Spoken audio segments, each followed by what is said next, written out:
आज आपण मिक्स भरपूर प्रमाणात भाज्या वापरून रेसिपी बनवणार आहोत। त्यासाठी तुमच्याकडे ज्या भाज्या असतील त्या तुम्ही घेऊ शकता। इथे मी गाजर, कांदा, सिमला मिरची, कोबी असे लांबट कापून घेतलेले आहेत। पातळ अशा स्लाइसमध्ये कट करून घ्यायचं, म्हणजे आपल्याला भाज्या शिजवायला सोपं पडतं आणि आपली रेसिपी ही एकदम परफेक्ट होते। तर इथे तुम्हाला आवडत असेल तर तुम्ही मशरूमही घालू शकता, 3 रंगाच्या सिमला मिरचीही घालू शकता।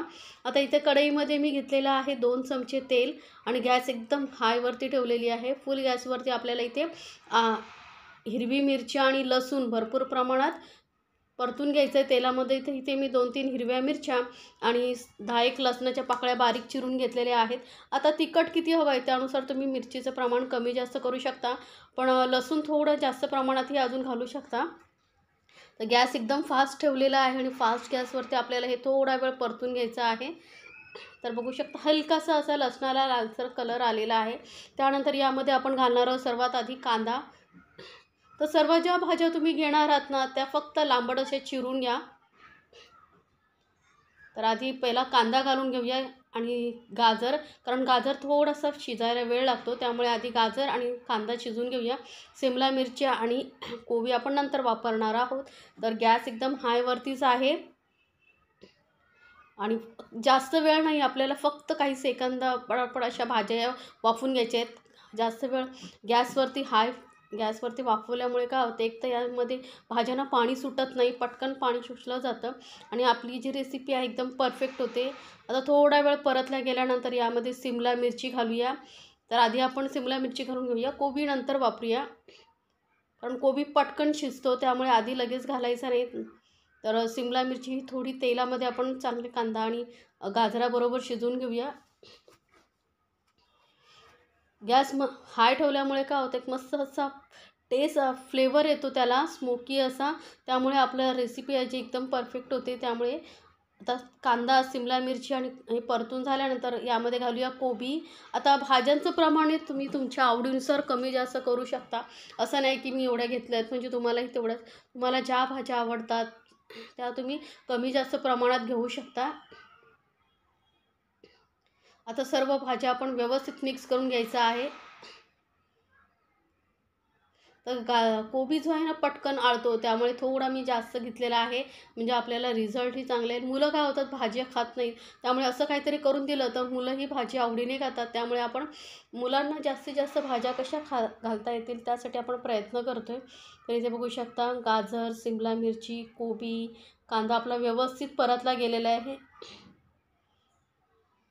आणि गॅस लक्षात ठेवा फास्ट ठेवायचं आहे, कारण कोबीलाही भरपूर प्रमाणात पाणी सुटतं, त्यामुळे आपण यामध्ये गॅस फास्ट ठेवून भाज्या परतवून घ्यायचे। आता इथे चवीनुसार घालायचं आहे मीठ आणि इथे मी काळी मिरी पावडर घालते अर्धा चमचा। काळी मिरी पावडर नक्की घाला, तिखट असा फ्लेवर खूप छान येतो। आता काळी मिरी पावडर नसेल तर मग तुम्ही हिरवी मिरचीचं प्रमाण कमी जास्त करू शकता, थोडा मिरची एखाद जास्त घातली तरी चालेल। तर काळी मिरी घातल्यानंतरही आपण व्यवस्थित मिक्स करून घेतले। तर यामध्ये घालूया सॉसेस। तर 1 छोटा चमचा मी टोमॅटो केचप घालते आणि 1 छोटा चमचा शेजवान चटणी इथे घालते, किंवा तुम्ही इथे चिली सॉसही वापरू शकता आणि 1 चमचा आपण डार्क सोया सॉस वापरतो आहे। सोया सॉसमध्येही मीठ असतं सॉसेसमध्ये वगैरे, त्यामुळे मीठ आधी घालताना लक्ष देऊनच घालायचं, थोडं कमीच घालायचं आहे। आता हे सॉसेस घातल्यानंतर ही पटापट आपण मिक्स करून घेणार आहोत। आता काय होतं, आपण यामध्ये मीठ घातलेलं आहे त्यामुळे थोडंसं भाज्यांना पाणी सुटतं, त्यामुळे गॅस एकदम फास्ट ठेवून आपल्याला हे पाणी फटाफट आटवून घ्यायचं आहे। थोडंसं सुटतं, जास्त नाही, त्यामुळे आपल्याला अशी एकदम सुकी अशी भाजी हवी आहे, ओलसर भाजी नको आहे। आता यामध्ये मी थोडेसे उकडलेले नूडल्स घातलेत आणि थोडेसे पनीरचे तुकडे घालते, हे ऑप्शनल आहेत, तुम्हाला आवडत असतील तर घाला। छोटे छोटे क्यूब करून घालते, मुलांना हे आवडतात, त्यामुळे मी इथे थोडेसे पनीरचे तुकडे घातलेले आहेत। इथे आवडत असेल तुम्ही तर चीजही वापरू शकता, तुमच्या आवडीनुसार तुम्हाला जे आवडतं आहे ते इथे तुम्ही घालू शकता। तर सर्व साहित्य करून आता चांगलं आपण मिक्स करून घेणार आहोत। तर बघू शकता पाणी फटाफट आटलेलं आहे, अजिबात आता यामध्ये ओलसरपणा नाही आहे। तर आपलं ही भाजी तयार झालेली आहे, स्टफिंग जे आपलं तयार झालेलं आहे। आता आपण वळूया पुढे। तर एका बाउलमध्ये मी घेतलेला आहे मैदा 1 कप मोठा मैदा घेतलेला आहे. चाळून वगैरे घ्यायची काही गरज नाही आहे, डायरेक्ट वापरायचा आहे. यामध्ये घालूया आपण चवीनुसार मीठ. आणि मीठ आणि मैदा आधी व्यवस्थित मिक्स करून घेऊया. आणि यामध्ये ना थोडंसं पाणी घालून आपल्याला थोडं घट्ट असं पीठ मळून घ्यायचं आहे. एकदम सैलसर अजिबात नाही. पातळ मळला तर लाटताना प्रॉब्लेम होतो, त्यामुळे आपण थोडं घट्टसर असं पीठ मळून घेऊया. आता इथे पीठ मळताना आपल्याला तेल वगैरे आधी घालायची काही गरज नाही. फक्त मीठ घालायचं आहे आणि हे पीठ आपण मळून घेणार आहोत. बघू शकता थोडंसं पाणी घालायचं आणि घट्ट असं पीठ आपण मळून घेतलेलं आहे. आता याला थोडंसं तेल लावून आपण हलकंसं परत मळून घेऊया. म्हणजे काय, आपण जेव्हा याचे छोटे छोटे बॉल बनवू तेव्हा हाताला चिकटणार नाही. त्यामुळे थोडंसं तेल घालून आता मी हे मळून घेते. एक छोटा चमचा तेल घालायचं, जास्त नाही. आणि तेल घालून परत पीठ हे मळून घ्यायचं आहे. एकदम आपल्याला जास्त वगैरे मळायची काही गरज नाही. हलका पीठ मळून घ्यायचं आहे. रोजच्या पोळीसाठी आपण जसं पीठ मळतो तसं मळून घ्यायचं आहे. तर हे बघ, पीठ मळून झालेलं आहे. मस्त असं एकदम पातळही नाही, घट्टही नाही, थोडं असं पीठ मळून झालेलं आहे. इतपत असं घट्टसर आपल्याला पीठ पाहिजे आहे. आता काय करायचं, आपल्याला हे काय रेस्टवरती वगैरे ठेवायचे नाही. जे छोटे छोटे आपण बॉल बनवून घेऊया. एकदम छोटे छोटे बनवायचे. बनवू शकता एकदम छोटे छोटे असे बॉल मी बनवून घेतलेले आहे. त्याला सुका पीठ लावून घ्यायचं आहे, मैदा सुकं लावून घ्यायचं आहे. आणि छोट्याशा पुऱ्या लाटून घ्यायच्या आहेत आपल्याला. एकदम छोट्या छोट्या अशा पुऱ्या लाटून घ्यायच्या आहेत. या पद्धतीने मी थोड्याशा पुऱ्या लाटून घेते. का प्लेटमध्ये काढून घ्यायचं आणि पहिल्या आधी थोड्या पुऱ्या ज्या आहेत आपण लाटून घेणार आहोत. एकदम छोट्या गोळा घ्यायचं आहे. सुकं पीठ लावायचं आहे. आणि म्हणजे काय होतं, लाटायला सोपं पडतं सुका मैदा लावल्यामुळे. तर पटापट थोड्याशा आपण या पोळ्या लाटून घेऊया. तर आधी मी 4 पुऱ्या लाटून घेते. म्हणजे काय होईल, आपल्याला पुढची कृती मला दाखवायला सोपं पडेल. तर या पद्धतीने मी पुऱ्या लाटून घेतलेल्या आहेत. आता या एक एक पुरी घ्यायची, त्याला व्यवस्थित तेल लावून घ्यायचं आहे. हाताने किंवा ब्रश असतील तुमच्याकडे असं तर ब्रशनेही लावू शकता. ब्रशने लावायला सोपं पडतं, त्यामुळे मी थोडं ब्रशने लावून घेते. पूर्ण अगदी कॉर्नर वगैरे अजिबात सोडायचं नाही. पूर्ण व्यवस्थित तेल लावून घ्यायचं आहे चांगलं. आणि यावरती परत आपल्याला सुका मैदा असा भुरभुरून घ्यायचा आहे. थोडा मैदा जरा जास्त घालायचा. आणि यावरती दुसरी पोळी ठेवायची. आणि परत याला आपण तेल लावून मैदा लावून वरती घालून घ्यायचं आहे. असं आपल्याला 4 पुऱ्या करायच्या आहे. चार पुऱ्या एकमेकांवर ठेवायची आहे. चौथी पुरी असेल त्याला वरून फक्त आपल्याला सुकं पीठ लावून आपल्याला हे पोळ्यांची आपल्याला एकदम पातळ अशी चपाती लाटून घ्यायची, पोळी लाटून घ्यायची आहे. लक्षात ठेवा, मैदा थोडा जास्त घाला म्हणजे एकमेकांना त्या चिकटणार नाही. जेव्हा आपण याला शेकू तेव्हा इझिली त्या निघतील. तर ही तिसरी पोळी मी आता यावरती ठेवलेली आहे.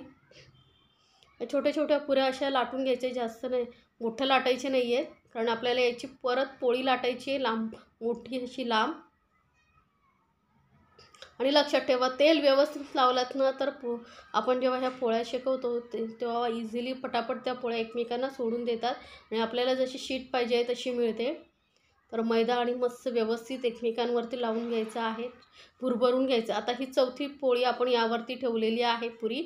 आता याला वरून फक्त सुखं आटं लावून घ्यायचं आहे, सुका मैदा लावून घ्यायचा आहे दोन्ही साईडने.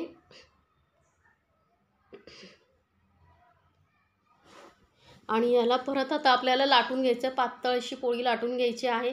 लक्षात ठेवा, लाटताना ना दोन्ही साईडने आपल्याला लाटायचं आहे. जर तुम्ही एका साईडनेच लाटत राहिलात ना तर मग काय होईल, जेव्हा वरची पोळी व्यवस्थित लाटली जाते आणि खालच्या साईडची आहे ना मग ती एकदम छोटी अशी व्यवस्थित लाटली जात नाही. बघू शकता, थोडंसं लाटल्यानंतर आपण याला पलटून दुसऱ्या साईडने लाटून घेऊया. तर बघू शकता व्यवस्थित, म्हणजे काय होतं, दोन्ही साईडने लाटल्यामुळे ज्या खालच्या वरच्या पोळ्या असतात ना त्या व्यवस्थित लाटल्या जातात. नाहीतर जर तुम्ही एका साईडनेच लाटत राहिलात ना तर जी खालच्या साईडची पोळी असते ती लाटली जात नाही, ती छोटीच राहते. तर यामुळे अलटून पलटून आपण या पोळ्या अशा लाटून घ्यायच्या आहेत. आणि जेवढी पातळ तुम्हाला लाटता येईल तेवढी लाटून घ्यायची आहे. म्हणून एकदम छोटा गोळा घ्यायचा, कारण ही मैदा आहे पटकन ताणला जातो आणि मग मोठ्या असं पातळ अशी आपल्याला शीट मिळते. आणि लक्षात ठेवा, लाटताना अजिबात फोल्ड वगैरे आला नाही पाहिजे मध्ये, नाहीतर मग ते जेव्हा जी शीट आहे ती निघणार नाही, चिकटेल, फाटेल ही मध्ये. त्यामुळे अजिबात याला फोल्ड वगैरे होणार नाही याची काळजी घेत आपण ही लाटून घेणार आहोत. बघू शकता एकदम पातळ अशी पोळी मी लाटून घेतलेली आहे. तर मी दाखवते, बघू शकता किती पातळ अशी आपण पोळी लाटून घेतलेली आहे. आता गॅसवरती मी पॅन ठेवला आहे. पॅन जास्त गरम नको आहे, हलकासा गरम पाहिजे आपल्याला. हलक्या गरम पॅनवरती आपण ही पोळी घातलेली आहे.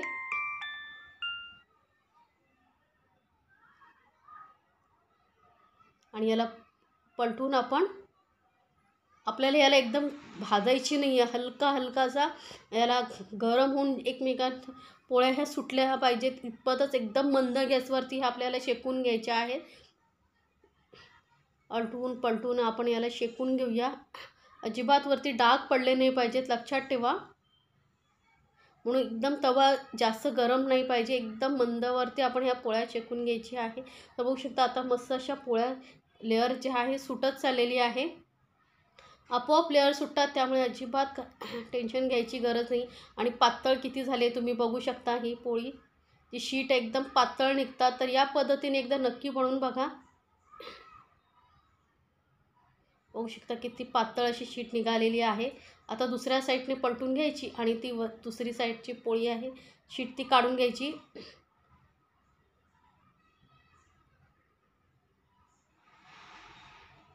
पटकन निघून येतात, फक्त गरम असते त्यामुळे काळजी घ्यायची, हाताला चटके लागण्याची शक्यता असते. त्यामुळे चमच्याच्या साहाय्याने आपण हे हलगं सर्व बाजूने सोडून घ्यायचे आहे. एकदम पटकन ह्या शीट निघतात एकमेकांपासून. तेल जर तुम्ही व्यवस्थित तेल आणि मैदा लावलात तर बघू शकता किती पटापट निघता आहेत. फक्त एवढंच काळजी घ्यायची आहे की आपल्याला गॅस एकदम मंदवरती ठेवायचा आहे आणि मंद गॅसवरती या पोळ्या आपल्याला शीट एकमेकांपासून सोडून घ्यायची आहे.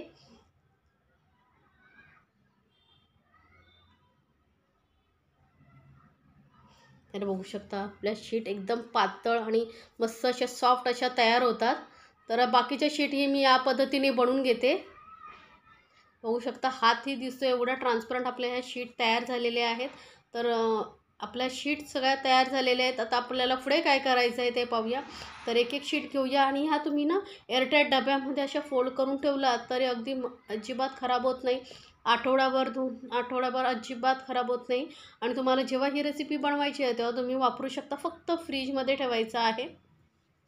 आता थोड्याशा मैद्यामध्ये मी पाणी घालून थोडंसं घट्टसर अशी पेस्ट करून घेतलेली आहे, म्हणजे आपल्याला याला चिटकवायला सोपं पडेल. तर एक एक शीट घ्यायची आहे आणि याच्या थोडासा किनाऱ्याचा भाग सोडून आपल्याला ही स्टफिंग जे आहे बनवलेलं आपण ते ठेवायचं आहे, भाज्या आणि नूडल्सचं.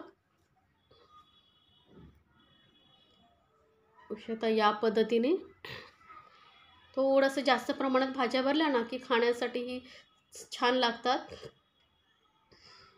आणि दोन्ही साईडने असं फोल्ड करून घ्यायचं आहे आणि जी मैद्याची पेस्ट बनवून घेतली होती ती व्यवस्थित लावून घ्यायची आपल्याला, म्हणजे आपण जेव्हा याला फ्राय करू तेव्हा ते सुटणार नाहीत. सर्व बाजूने किनारे वगैरे पूर्ण आपल्याला हे चिटकवून घ्यायचे आहेत. त्यामुळे व्यवस्थित मैद्याची पेस्ट लावून घ्यायची आहे.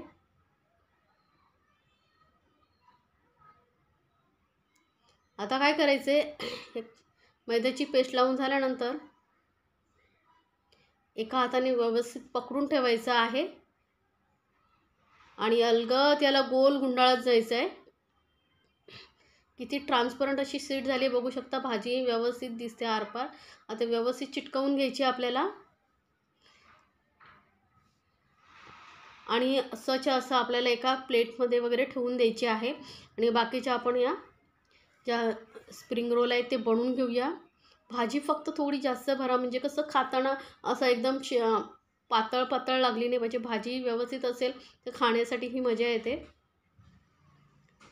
दोन्ही साईडने अगदी व्यवस्थित फोल्ड करून घ्यायचं आहे बाजूच्या आणि वरून जी मैद्याची पेस्ट केलेली आहे ती लावून घ्यायची आहे.